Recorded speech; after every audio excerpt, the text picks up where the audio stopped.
With the mob-style execution last week of 9 nonviolent peace activists, uh, 30 to 50 miles in international waters in the Mediterranean,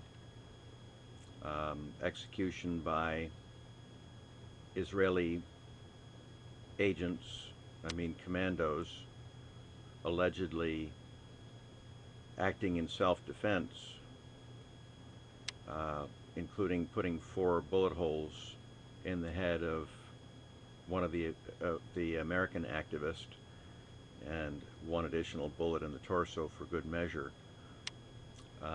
My activism has ratcheted up, has escalated substantially. I should be damned had it not. Um, there have been several incidents during that time, both in front of the Holocaust Museum and in front of the White House, where I have been involved in extremely heated exchanges. One was on Saturday or Sunday, probably Sunday.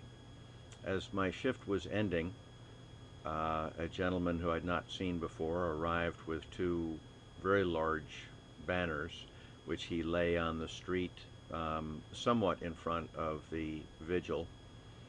And as Connie arrived and I left my shift, I noticed that they were banners talking about defending America and defending Israel. I chose to not let it go, so standing 10, 15 feet away from the individual, I don't remember what comment I made, but he quickly escalated in his response, including proudly and viciously brandishing that a handheld sign with that picture of President Obama um, photoshopped to look like the Joker. Um, and I am certain that, among other things, I pointedly called him Nazi, maybe Israeli agent, both of which are the most accurate descriptors that I could think to try and pierce him with, and that I wanted those in the park observing to hear.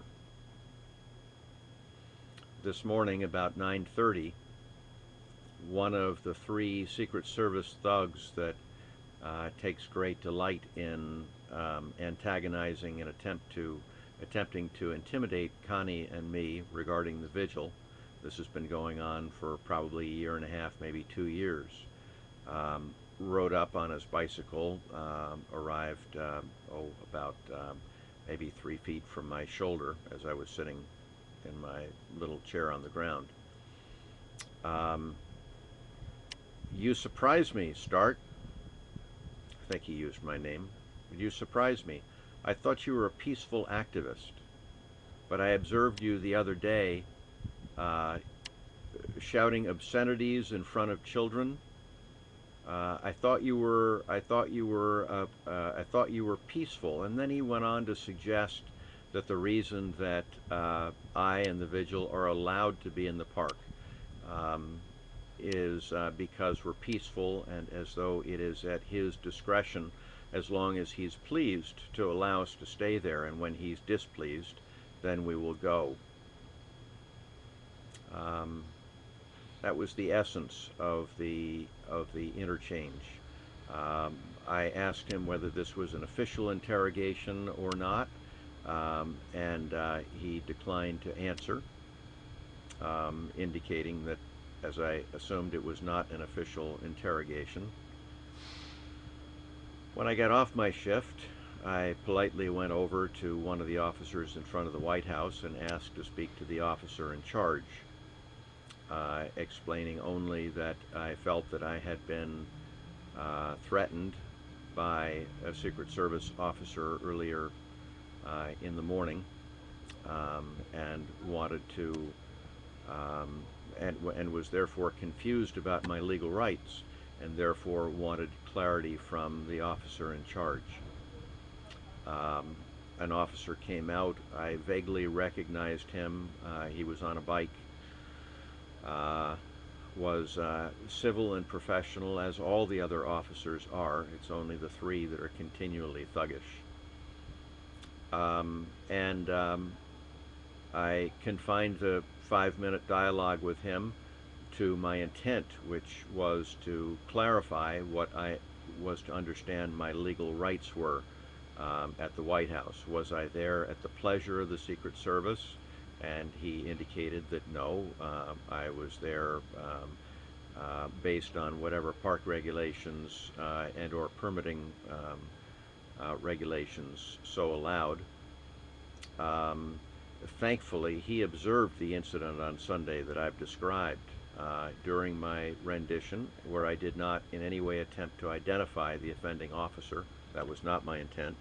Um, I said, now, so the officer within the first three sentences said, so you're using the S word, you're swearing in front of children? And I said, no, I wasn't. And he instantly concurred that no, I had not sworn.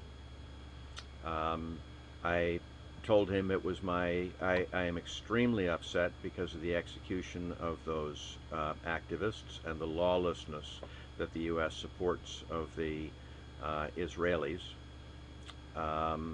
That I definitely am escalating my nonviolent tactics, that there will never be a time that he will see me violent toward anyone in the park. Whether or not I'll draw violence is a different matter, although it's not my intention to do so. And he was clear that all of that was within my rights.